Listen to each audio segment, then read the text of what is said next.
Welcome to Not Milk Never Milk. Subscribe if you're lactose intolerant. You need the right tools before you begin. Unity with the Visual Studio workload installed.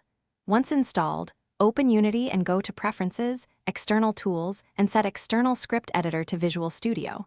Then open any C# script from the project window. This forces Unity to regenerate the SLN and CSproj files so Visual Studio recognizes the project structure. Make sure Unity completes that regeneration. If you switch branches or change packages, repeat this step to refresh the solution files. You now configure deeper integration. Open the generated solution in Visual Studio and check that assembly definition folders and package references appear in Solution Explorer.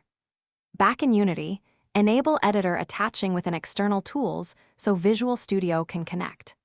Once your scene is ready, press play in the editor. Then in Visual Studio choose Debug Attach to Unity or use the Attach to Unity button. Visual Studio will connect to the running editor and let you set breakpoints. This gives in-editor step debugging. To finish, verify that the Unity project and Visual Studio solution stay in sync. Regenerate solution files after Git branch changes or package updates.